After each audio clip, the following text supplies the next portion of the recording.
12 substansi, 5 kaidah, 3 arah, 2 inisiasi kiri Nusantara, dan 1 jalan suci Nusantara. Tersuci itu maka dia harus menjadi Atmakerti, manusia suci. Kan keren itu ya.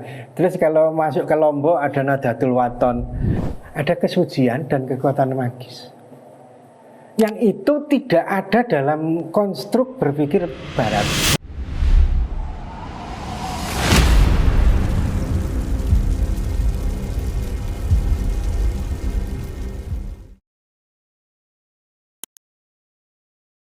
Saudara-saudara, ini adalah episode kedua dari ngaji Cokroisme yang sudah dimulai minggu kemarin gitu ya. Nah, kalau di sesi yang pertama kita bicara tentang apa itu Cokroisme, bahwa Cokroisme itu basisnya adalah pemikiran Haji Umar Said Cokroaminoto, dan pemikiran beliau ini yang dijadikan dasar ideologi Cokroisme. Untuk apa? Untuk menapai jalan suci Nusantara. Nah, sesi yang kedua ini kita akan bicara tentang menapai jalan suci Nusantara itu seperti apa. Kalau Cokroismenya seperti itu, kita sudah minggu kemarin sudah kalau membuat rumusan ringkasan tentang cara berpikirnya Pak Cokro melalui laku pikirannya, buku-bukunya, tulisan-tulisannya di koran dan lain-lain. Salah satu pusatnya adalah kalau di Peneleh itu kita punya magnum opus pemikiran beliau yang jadi puncak pemikiran, yaitu memeriksai alam kebenaran. Ya memang tidak cukup ya hanya membaca memeriksai alam kebenaran, kita harus melihat seluruh karya beliau, evolusi beliau, mengapa kok beliau sampai pada titik memeriksa alam kebenaran itu. Meskipun memeriksa alam kebenaran itu menurut Cokroisme adalah substansi filosofisnya. Nah, itu yang pertama. Yang kedua, dari seluruh proses berpikir dan laku beliau yang kemudian dijadikan dasar untuk membangun konsepsi ideologi Cokroisme itu, kita punya itu yang saya sebut dengan fraktal ideologi Cokroisme. Saya menyebutnya fraktal ideologi Cokroisme yang disebut 1 tauhid, 2 laku, 12 substansi, 5 kaidah, 3 arah, 2 inisiasi kiri Nusantara, dan 1 jalan suci Nusantara. Nah, artinya itu fraktal. Kenapa kok fraktal? Fraktal itu kan alam semesta itu kan fraktal gitu ya. Alam semesta itu sepertinya tidak teratur, tapi dia punya pola gitu ya, punya pola yang sama seperti yang saya jelaskan ini. Kita ini sebenarnya manusia itu kan sama semua, ada laki-laki ada perempuan, sama polanya, tapi setiap orang beda-beda gitu ya. Kita bisa mengenali itu, mengenali siapa Idai, siapa Ibnu, siapa Bu Ari, siapa Mas Iskandar. Padahal sama, ini manusia gitu ya. Tapi mereka punya pola yang berbeda. Nah, itu yang disebut dengan fraktal. Sama seperti fraktal ideologi Cokroisme itu sepertinya polanya kok ada 1 tauhid, ada 2 laku, 12 substansi, 5 kaidah, 3 arah, 2 inisiasi Gili Nusantara, jalan suci Nusantara. Ini kan kayak fraktal gitu. Tapi kalau kita urut gitu loh, ada angka 1, ada angka 2, angka dari 1 dan 2 menjadi 12, 1 dan 2 ditambah 2 menjadi 5. 5 itu kemudian sama seperti 1 dan 2 itu ada 3. Terus 3 dan 2, 5 itu 3 dan 2 dan 1. Ini kan kayak fraktal gitu ya. Fraktal ideologi. Nah, ini yang kemudian dijadikan dasar kita. Kemarin juga saya sudah bicara tentang 1 tauhidnya. Kemudian 2 lagu menembah Gusti dan siasah gitu ya. Kemudian ada 12 substansi, ada 5 kaidah, sampai yang 3 arah yang saya sebut Pak Cokro itu ada sebersih-bersih tauhid, semurni-murni tauhid, setinggi-tinggi ilmu, dan sepintar-pintar siasah. Itu kan yang sudah dibahas detail sama Mas Sikif gitu ya. Jadi kita punya kayak hutan belantara fraktal yang nanti akan kita satu persatu. Mungkin setelah hari raya kita akan satu-satu bedah itu. Tauhidnya gimana, lagunya gimana, substansinya gimana, dan seterusnya dan seterusnya. Ini fraktalnya. Oke. Sampai di situ maka kita melihat bahwa yang namanya jalan fraktal ideologi yang dinamis harusnya gitu ya. Dinamis itu adalah kebenaran sejati. Nah, masalahnya adalah kebenaran sejati yang itu fraktal itu kan harusnya tidak lekang ruang waktu, bahkan melampauinya gitu ya, kalau biasa kita diskusi ini. Ya sama seperti ayat Quran itu kan 1400 tahun umurnya, tapi kan dia tidak lekang waktu. Ini ada banyak perdebatan, apalagi kalau yang sudah cara berpikirnya posmo itu. Quran itu nggak suci. Quran itu begitu dia sudah menjadi turunan menjadi tulisan manusia, kemudian dicetak, dia sudah nggak suci. Dia sudah menjadi kitab yang dibaca secara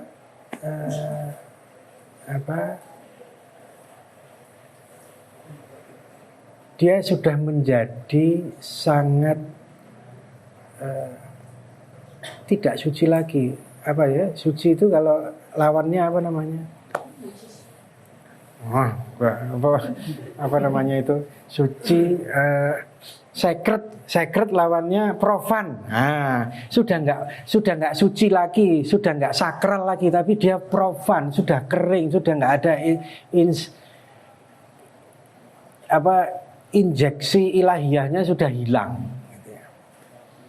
Ya, biasanya orang-orang posmo kan gitu. Makanya Quran dijadikan dasar yang sama seperti kitab-kitab yang lain.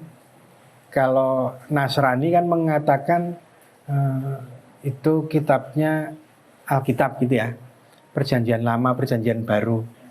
Nah, karena perjalanan Kristen itu kemudian memunculkan revolusi industri, maka muncullah metodologi-metodologi yang sangat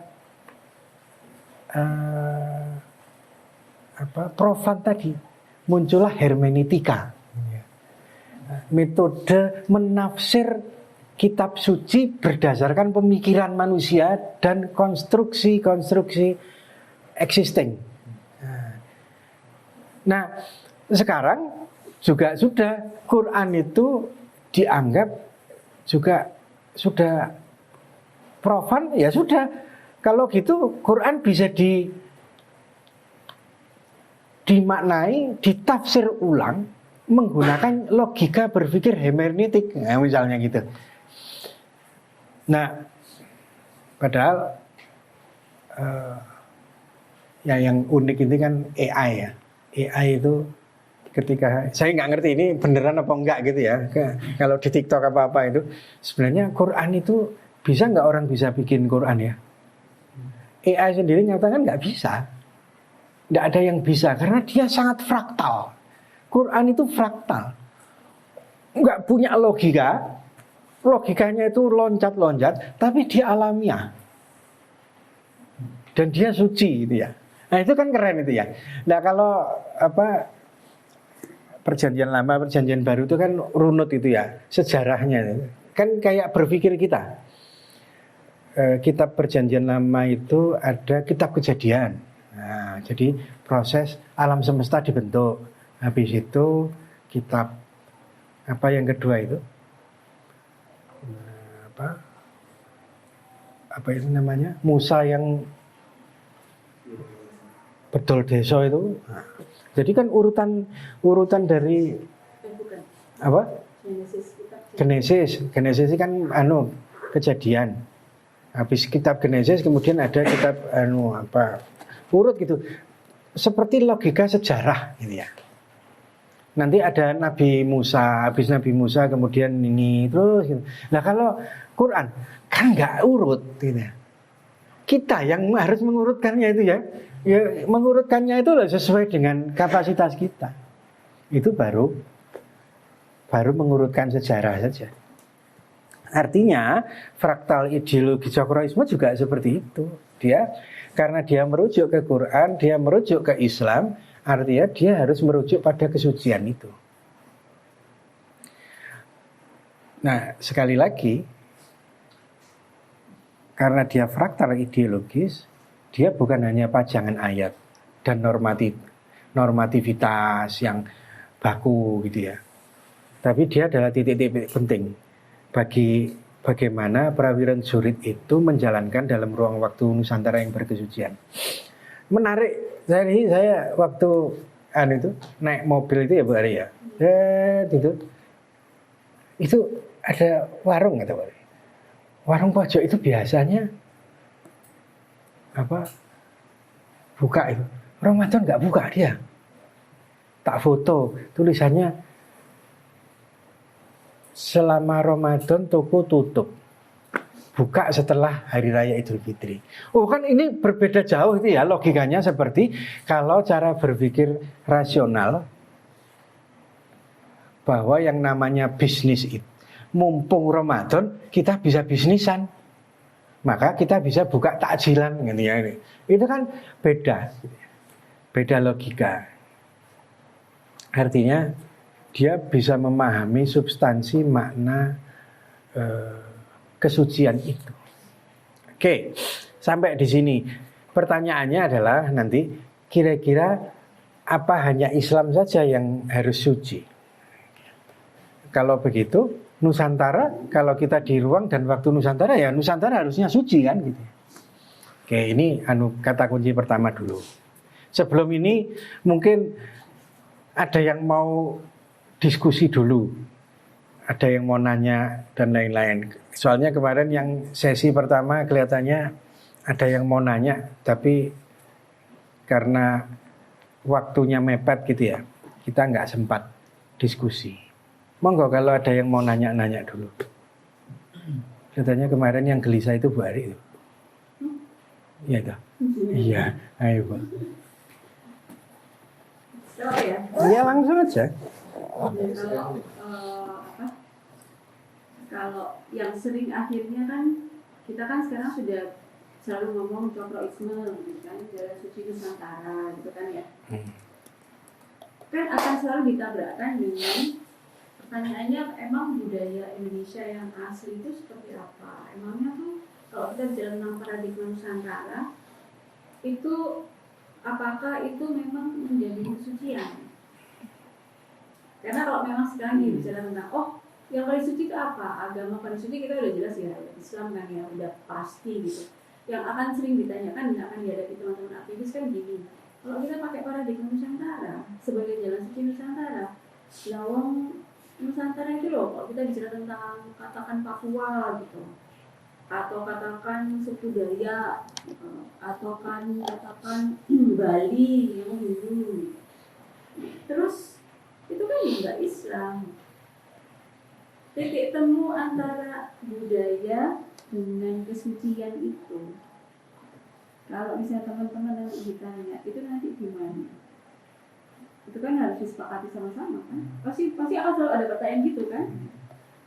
Paradigma Nusantara kayak gini.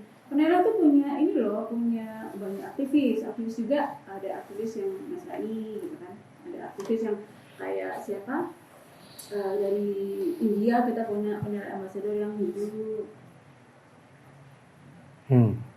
Jadi mungkin harus kayak ada kesepakatan yang teman-teman bisa menjawab dengan yakin loh ya. Memang paradigma Nusantara itu adalah jalan suci Nusantara. Oh, Nusantara itu loh nggak suci. Nusantara yang mana? Nusantara yang asli loh nggak suci. Kalau misalnya yang asli misalnya suci, kok ada ini misalnya ada Wali Songo datang. Sekarang berarti kan harus disepakati di Nusantara pada poin yang mana. Atau memang Nusantara dari aslinya memang suci gitu. Misalnya kayak agama Kapitayan itu kan sebenarnya tauhid gitu. Kita berani ngomong gitu nggak? Kalau agama Kapitayan adalah sebenarnya tauhid, cuma beda nama, bukan Islam. Dulu kan belum ada Islam kan, pas ada agama Kapitayan. Itu sih kalau dari saya. Mungkin teman-teman yang lain mau nanggapi. Enggak, ada yang mau nanggapi?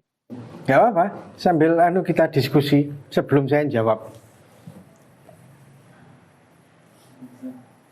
Ada yang nyimpulin dari teman-teman ya bagus kan, jadi kan teman-teman nggak paham. Gimana? Ada yang mau jawab? Iya. Dengan jawaban itu gimana? Kalau misalnya ada pertanyaan gitu, yang level Kornas ini harusnya atau level sekjen nggak apa-apa sih. Saya sih udah punya jawabannya Pak Haji. Ya. Apa saya? Ya. Enggak, silakan. Dicoba. Siapa? Yuk. Ngaji kan yuk gantian. Ayo, masuk aku terus yang ngomong. Kemarin ngomong terus loh aku. Ayo gimana? Pak Ketua Dewan Suraya. Bismillah.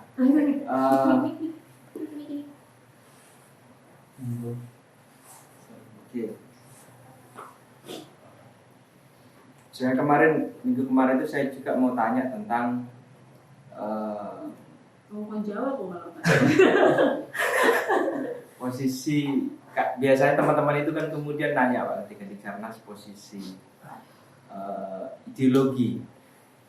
Kalau misalnya kita kemudian sekarang meneguhkan bahwa misalnya idealisme kita itu adalah Cokroisme gitu kan. Kemudian posisi Pancasila itu di mana? Sebagai apakah itu juga disebut sebagai ideologi? Cuma kemudian ketika tadi Bu Ari tanya, di mana sih sebenarnya titik temu antara budaya dan Nusantara itu? Ya, Nusantara yang dalam bayangan saya, yang saya maksud itu adalah ya pada poin Pancasila itu sendiri, bahwa Nusantara itu ya harus bertuhan masyarakatnya. Yang kedua, punya rasa kemanusiaan dan keadilan, kemudian rasa persatuan,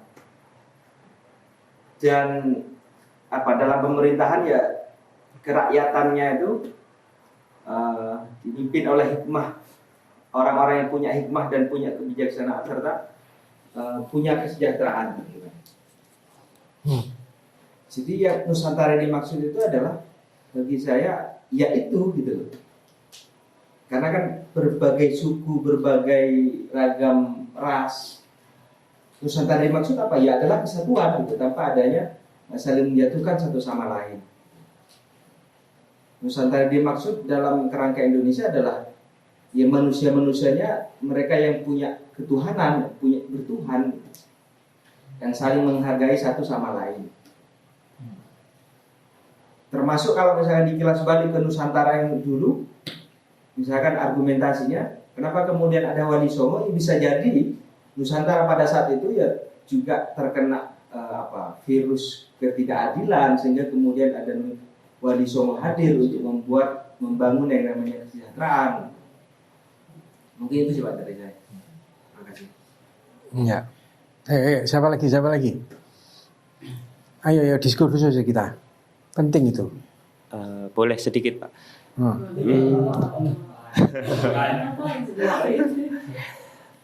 Kemarin memang sempat kepikiran terkait ini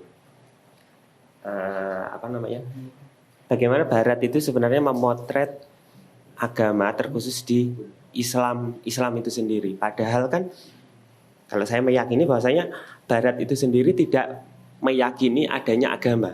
Itu kan menjadi sesuatu yang salah. Maksudnya mereka tidak pernah tahu bentuk gajah, tapi mereka ngomong bahwasanya gajah itu salah. Mereka tidak pernah tahu bentuk Islam itu seperti apa, tapi ngomong Islam itu salah. Pun sama ketika digunakan untuk memotret kenusantaraan. Lalu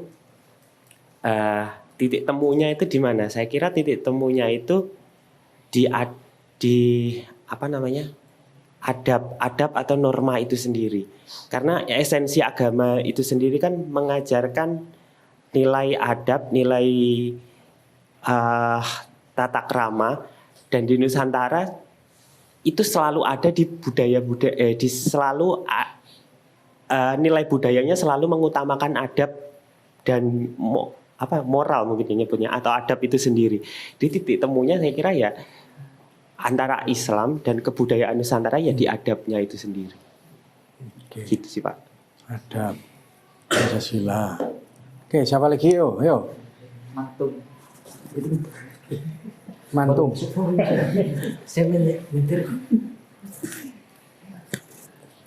Karena nanti itu akan jadi pertanyaan, betul, jadi kata Bu Hari, itu akan jadi pertanyaan-pertanyaan mendasar itu. Ketika kita sudah menetapkan cokroisme, emang cokroisme itu bisa menyelesaikan masalah Nusantara? Satu. Yang kedua, memang beda sama Pancasila? Dua. Terus gimana agama-agama? Itu kan banyak hal yang harusnya terdefinisikan dengan baik. Kalau di definisi yang secara substantif, definisi tulisan kan kita sudah punya gitu ya. Tapi kan orang perlu penjelasan. Mau negesin lagi atau cukup? Ya, jadi tadi ada Pancasila, ada Waju, ada. Kalau saya sering di paradigma Nusantara itu kan cerita tentang kalau di Sulawesi itu ada Sulapapa. Ternyata di Sulapapa itu ada konsep 4 sudut gitu ya, yang kayak wajik ya. Kalau di sini wajik gitu ya. Ada putih air, kuning angin, merah api, tanah hitam. Dan itu merefleksikan kebesaran, kesucian, keberanian, dan kekuatan magis. Ada kesucian dan kekuatan magis. Yang itu tidak ada dalam konstruk berpikir Barat. Barat itu kan harus rasional, empiris. Kalau yang sudah ngomong kesucian, sudah ngomong magis, itu dianggap tadi irasional. Makanya kemudian dilegitimasi menjadi animisme, dinamisme karena itu tadi. Kita gerak lagi ke Bali misalnya. Bali itu ngomong tentang Atma Kerti Wisesa, kemudian bahwa yang namanya Tehita Karana itu ada parahyangan, ada pawongan, ada palemahan. Jadi kalau orang mau sampai pada titik tersuci itu, maka dia harus menjadi Atma Kerti, manusia suci. Kan keren itu ya. Terus kalau masuk ke Lombok ada Nadatul Waton. Di Nadatul Waton itu ada wasiat renungan masa. Kalau orang mau bersih hatinya, suci hatinya, dia harus baca itu terus menerus. Ya betul ya, gitu ya. Nah, di situ juga dia wasiat renungan masa itu malah tidak hanya bacaan Quran saja, bahkan Tuan Guru ini membaca realitas gitu ya. Ada Gunung Rinjani, puisinya kan bicara tentang Gunung Rinjani, puisinya bicara tentang Gajah Mada, puisinya tentang kan, menyenangkan sekali nih ya. keren gitu ya. Islam dekat dengan kenyataan realitas waktu itu dan di masa lalu sejarahnya. Kalau kita ngomong Jawa, sama Jawa itu mirip dengan Bali misalnya. Ada yang namanya Triwikrama, ada Tuhan, semesta dan manusia. Yang ini hidup adalah untuk menaklukkan egoisme dan seterusnya, dan itu banyak semuanya. Nanti kalau di mana, di Sumbar, di Padang, kita ada yang namanya apa?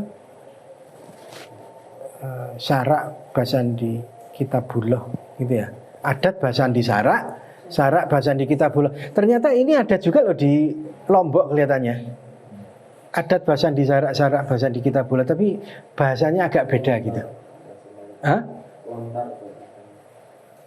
Lontar Basandi? Iya, ini bahasa yang biasa dikaji di Lombok itu. Tulis di Lontar. Di lontar-lontar. Oke. Nah, artinya kan sebenarnya ya kalau mau pakai logika zaman Rasulullah itu pakai ayat Quran surat Al-Baqarah 6 Al-Baqarah apa ya? Apa An-Naml ya? Al-Baqarah ayat 61, 62, 63, 64, 65 apa?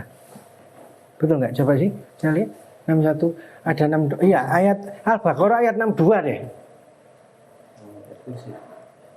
Hah?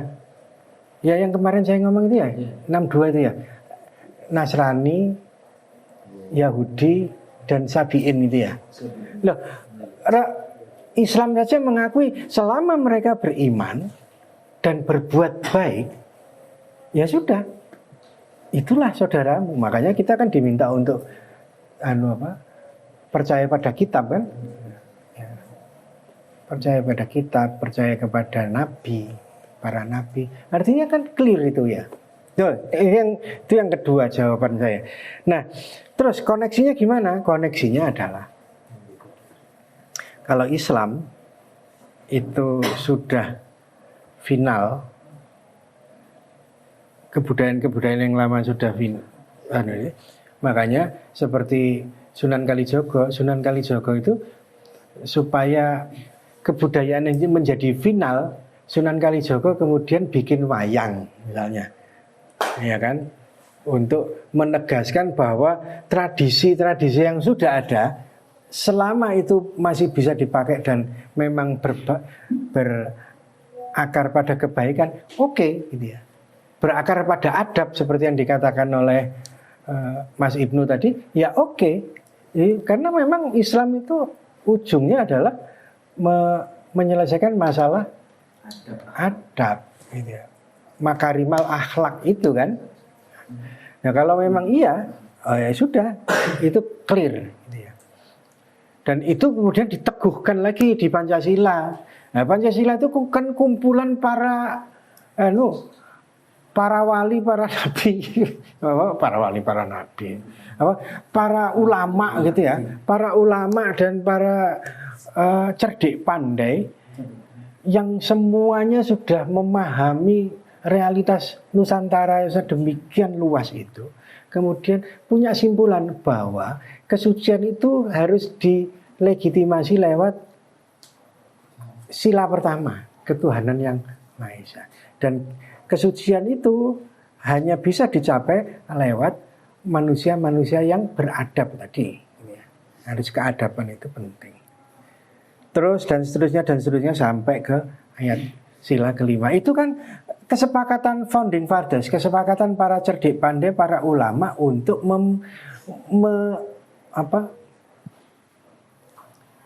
meneguhkan apa yang sudah dilakukan para wali dan para nabi di masa lalu untuk menyelesaikan masalah kebudayaan. Lah kok kemudian kita mau menghilangkan itu? Kan aneh gitu ya. Ya wajar bagi ajaran-ajaran atau isme atau ideologi. Ya Islam kan banyak ideologi yang turunannya kan ya. Bagi yang Islam yang terpapar baratisme, ya dia rasional. Melihat Islam itu harus rasional, harus logis. Loh memang Islam harus rasional, dia harus logis, tapi dia harus juga suci kan gitu. Nggak cukup hanya rasionalitas, nggak cukup hanya empiris, tapi dia harus suci. Sama seperti yang dikatakan oleh Quran itu kan. Quran kan bicara tentang mana? Saya sedang Quran itu ya. Bahkan Quran itu di surat Jin 16 dan 17. Coba pocon Mas Idai. Surat Quran surat Jin 16 dan 17. Ada enggak?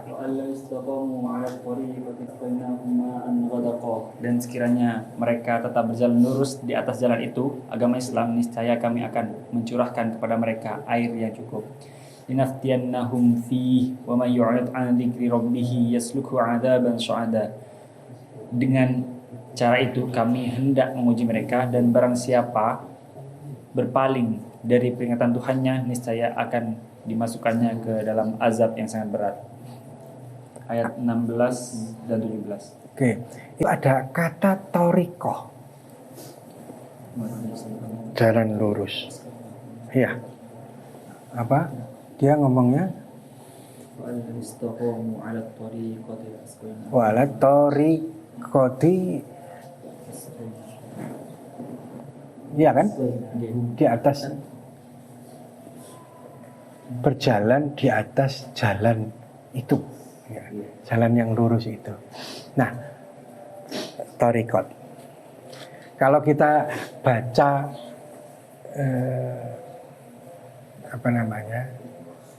kan kita ngomong jalan suci Nusantara gitu ya.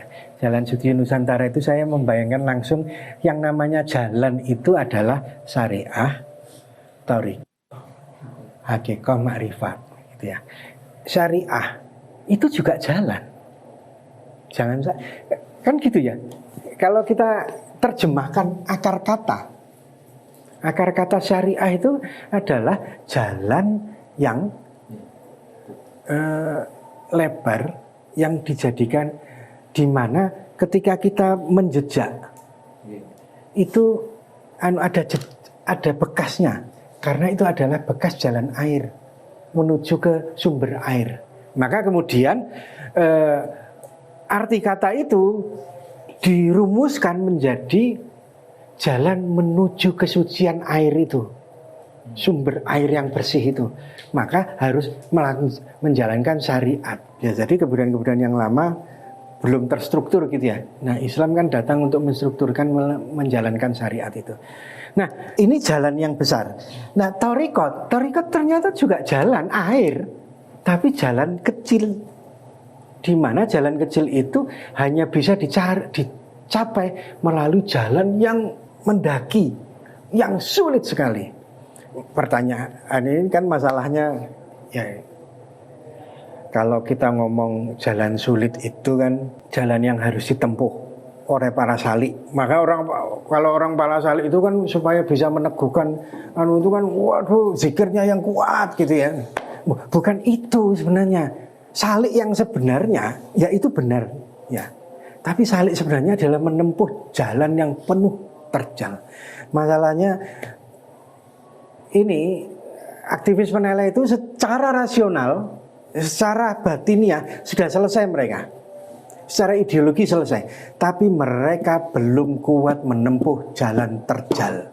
Kena terjal dikit, tumbang, lari. Kena jalan terjal dikit, tumbang, minggat, pulang.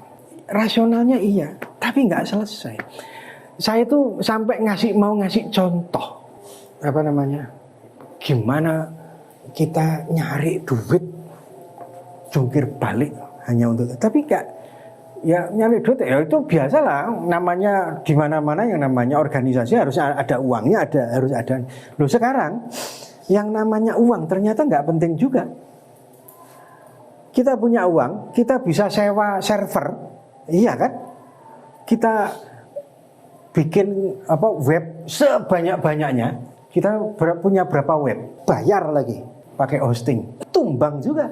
Terus kalau sudah gitu kita mau apa? Ya sudah, kalau gitu pindah hosting aja yang lain, gitu kan? Oh enggak. Solusinya satu, bikin server sendiri. Itu langkah gila. Langkah gila itu. Gimana caranya bikin server? Waduh, sulit ini.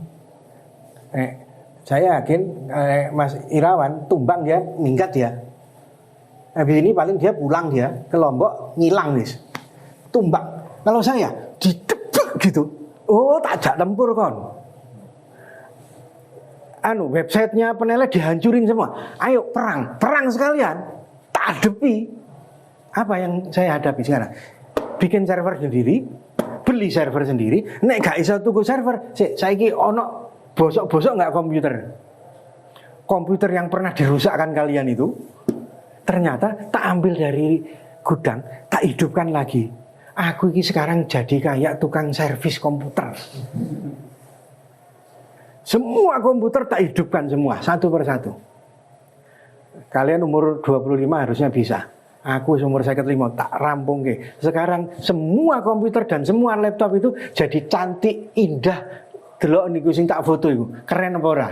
Oh, keren sekali. Hidup semua. Tanpa bayar. Terus pakai apa, Pak? Pakai Windows? Enggak nge-crack, enggak dosa saya. Apa? Pakai Linux. Enggak dosa kan? Wong Linux itu open source. Terus gimana caranya? Ya belajar, coy. Seminggu 24 jam kali 7 hari kali 14 hari saya nggak tidur. Hanya tidur 2-3 jam. Sampai yang jenenge kuliah tak geledak no. Tapi jadi kan?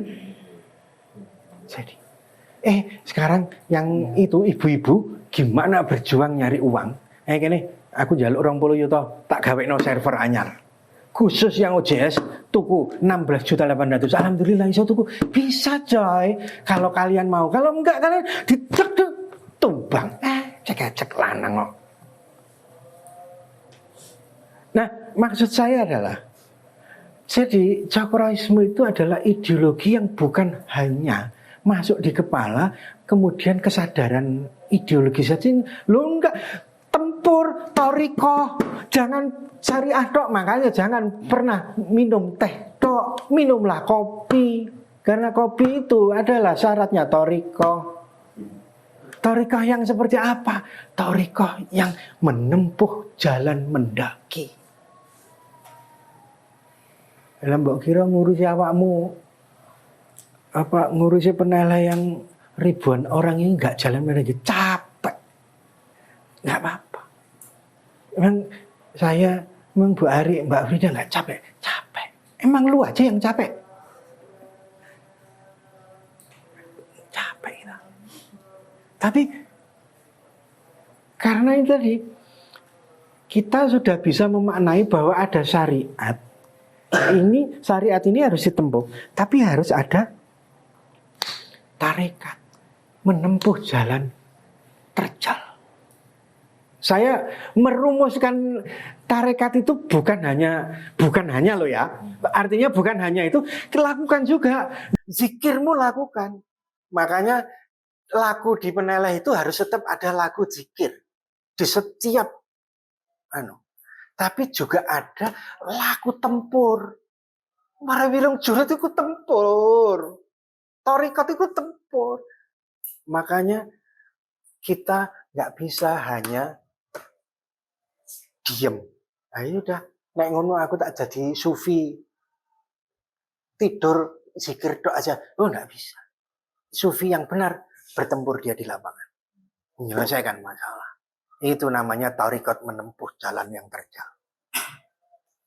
Baru kalau sudah bisa menempuh jalan terjal melalui syariat. Syariat jangan ditinggalkan, tarikat dijalankan. Maka kamu akan mendapatkan hakikat kebenaran sejati. Kalau sudah mendapatkan hakikat kebenaran sejati, kamu akan mengenal Tuhan, kamu akan mencapai makrifat. Nah, itu yang disebut dengan jalan suci.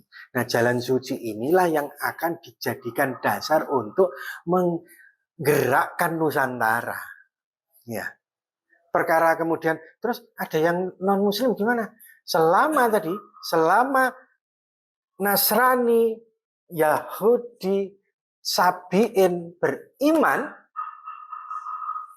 dan berbuat baik, ayo sama-sama. Kenapa tidak? Loh, Qurannya ngomong gitu, kecuali Quran nggak ngomong gitu loh ya. Qurannya ngomong gitu. Terus saya tetap beriman, saya tetap Islam. Saya akan bernusantara dengan keislaman saya. Mungkin itu ya beberapa hal. Atau mungkin kalau masih perlu didiskusikan lagi, nanti sambil buka, sambil diskusi nggak apa-apa kan, tetap hidup ya. Malah apik ya.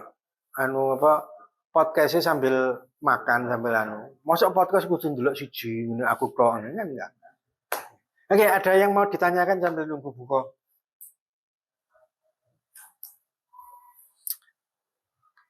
Ya kalau bertempur sama kemarin itu kayak saya cerita AI, iya AI, selesaikan dulu komputernya ini. Cara berpikir AI-nya, iya AI sudah jelas. Tapi kita makanya aku wis judek, tolong belikan komputer. Gak budal juga. Oh budal dewe aku. Tuku dewe aku. Tolong gawe no server gak budal-budal. Aku budal dewe. Karena apa? Umat nggak bisa nunggu. Ini kalau kemudian servernya nggak diambil hari ini jam 5 sore tutup. Kalau jam 5 sore tutup, besok libur. Senin baru bisa diambil jam 10, jam 11.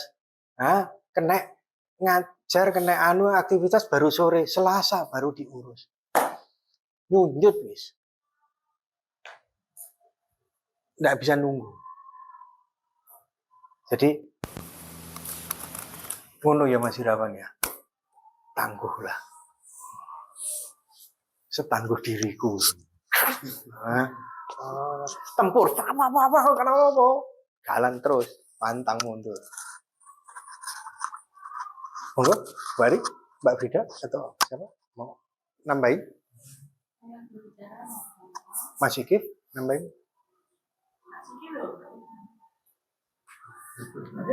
Ngomong itu di katakannya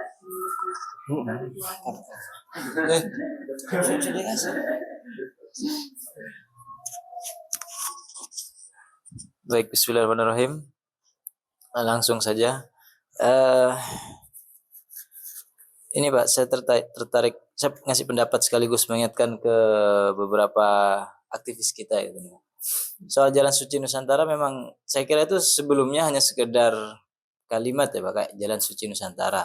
Tapi ternyata baru sadar juga di balik beberapa kata itu kan punya simboliknya sendiri yang bisa kita perdalam.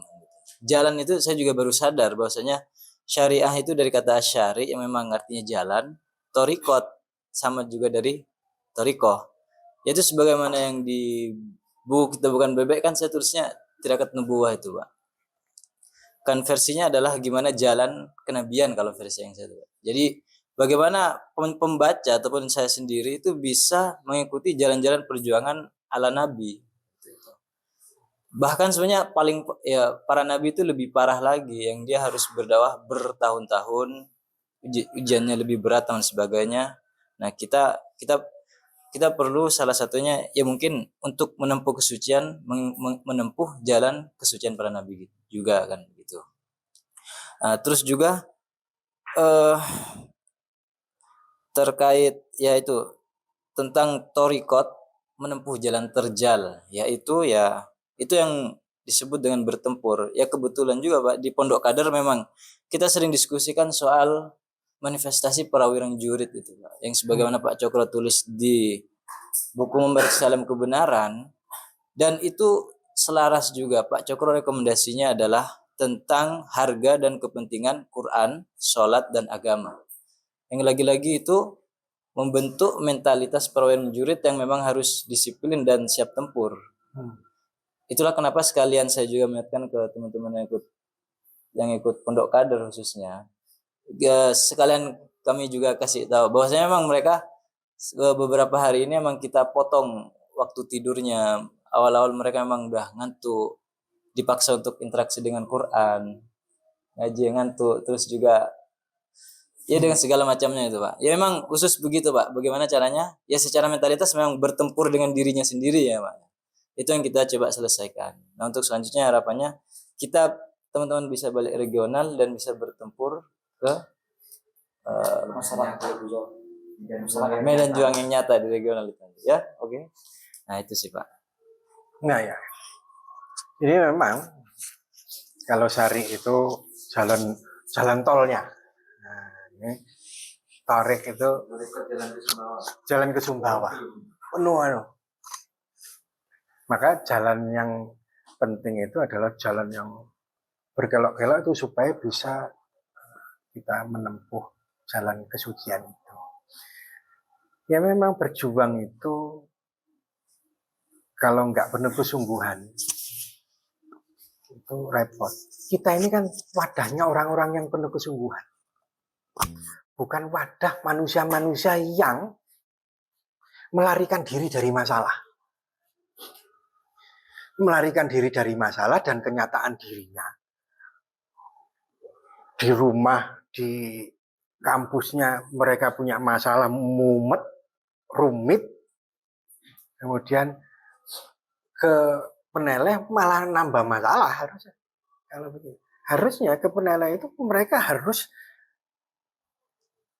membersihkan dirinya, harus sudah siap dengan pertempuran itu. Nah, kalau mereka nggak siap, mereka berteriak lantang tentang kebobrokan negeri ini.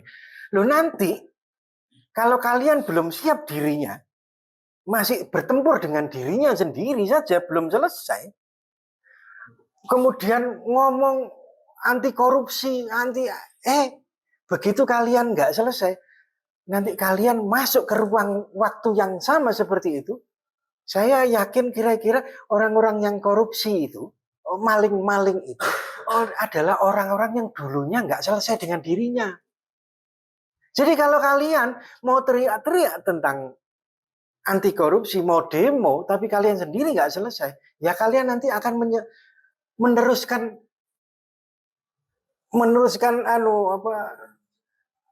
kebijakan-kebijakan kejahatan itu. Makanya kalian harus selesai. Harus menyelesaikan masalah dirinya. Harusnya di Peneleh itu juga harus ada, bukan hanya tempat itu. Makanya sebenarnya kalau zikirmu benar itu sebenarnya zikir yang bisa menyelesaikan masalah ya. Tapi kalau zikirmu nggak benar artinya zikirmu belum bisa menyelesaikan dirimu sendiri. Nah, artinya wajar kalau kemudian negeri ini tambah bobrok terus dari waktu ke waktu karena memang nggak ada yang selesai, manusianya nggak selesai. Makanya kenapa di Diksarnas itu sampai ada konsep diri di pertama itu loh, ya pertama kali itu sudah konsep diri dulu. Ini selesaikan dirimu dulu. Al-Fatihah buat Pak Fatah ya. Saya langsung ingat Pak Fatah. Bismillahirrahmanirrahim.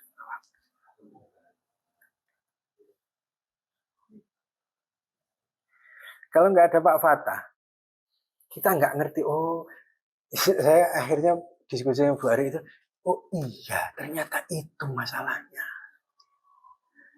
Kata kuncinya adalah manusia harus diselesaikan. Artinya nanti Diksarnas itu, tolong tim itu harus dimatangkan itu konsepnya itu. Jadi orang yang ngisi konsep diri adalah kader yang selesai dengan dirinya. Ya. Karena dengan itu, maka kita sedang menyelesaikan masalah negeri ini. Kalau kita menyelesaikan masalah diri kita, kita sedang menyelesaikan masalah negeri ini. Kalau begitu gimana? Jalan suci Nusantara itu sebenarnya itu loh yang saya sebut dengan dekolonisasi. Nek bahasa rumitnya itu dekolonisasi itu. Ya, bahasa rumit yang di paradigma Nusantara, oh ini dekolonisasi. Ya ini dekolonisasi ini. Mendekolonisasi otak kita yang sudah kadung postkolonial otaknya. Ya. Jadi membebaskan Nusantara dari jebakan postkolonialisme itu yang meracuni negeri kita itu. Gek loh ya. Kalau ternyata kita itu sudah Nusantara. Nusantara yang penuh kepalsuan. Karena kan memang begitu, pragmatisme itu kan manusia yang jiwanya penuh kepalsuan. Di depan dia ngomong A, di belakang dia ngomong B. Itu namanya manusia-manusia munafik, atau bahasa anunya apa? Munafik bahasa anunya itu. Hipokrit. Nah, hipokrit itu yang munafik itu. Bahkan sampai ada istilah dalam tradisi Nusantara itu ya. Apa? Keling berkelip apa? Telunjuk mengarah kelingking berkait. Itu kan artinya telunjuknya ke sana, tapi ini berkait nyantol ini. Jadi ini masih ada masalah nih. Telunjuk kelingking berkait itu nelunjuk, oh iya itu salah itu, tapi dia membawa kesalahan yang sama. Koruptor juga itu, nunjuk ini koruptor. Nah itulah Nusantara yang penuh kepalsuan. Makanya jangan jadi Nusantara. Di paradigma Nusantara akan ngomong manusia amor, agnostik, materialistik, oportunistik, dan rasionalistik. Ya itu omongan ruwetnya. Kalau omongan yang paling mudah, selesaikan dirimu. Ayo kita bikin jalan suci bareng-bareng. Insya Allah kita sampai Nusantara yang bersih. Moga-moga begitu. Selesainya gimana? Caranya toharoh, membersihkan permukaan yang kotor penuh debu. Kan toharoh itu kan suci, kesucian itu ada 2. Kalau tadi jalan itu ada 4. Syariat, thariqah, hakikat, ma'rifat. Kalau suci apa? Suci toharoh dan suci apa? Harus tak tulis gitu. Suci taharah dan suci tazkiyah. Suci taharah itu membersihkan yang kotor-kotor di permukaan jasmani. Yang rohani tazkiyah. Jadi tazkiyatun nafas membersihkan jiwa-jiwa diri, dan tazkiyatun ummah. Artinya juga ada taharah diri dan taharah ummah. Tazkiyah diri, tazkiyah ummah. Moga-moga kita adalah bagian dari proses itu, taharah dan tazkiyah, untuk membangun masa depan Nusantara. Ya, kalau kalian masih sudah bisa menyelesaikan, membersihkan, mentaharoi sekretariat menjadi bersih, maka hatimu akan menjadi bersih. Nah, gitu ya. Taharah sekretariat aja belum bisa. Taharah sekretariat, taharah kampus Urup, taharah Lempung. Iya kan gitu loh. Taharah membersihkan yang fisik, sekaligus membersihkan yang rohani, itu yang disebut dengan tazkiyah. Moga-moga kita adalah manusia-manusia yang bisa mentaharoi dan mentazkiyai diri dan umat. Saya kira itu nanti kita lanjut lagi minggu depan, lebih mengerucut lagi bagaimana jalan suci Nusantara itu dilakukan. Kalau ini jalannya pakai ini, kesuciannya pakai ini. Nah, minggu depan kita akan inisiasinya gimana kan? Kenapa kok harus kiri? Inisiasi kiri Nusantara. Billahi fi sabilil haq, iskariman au mujahidan. Assalamualaikum warahmatullahi wabarakatuh.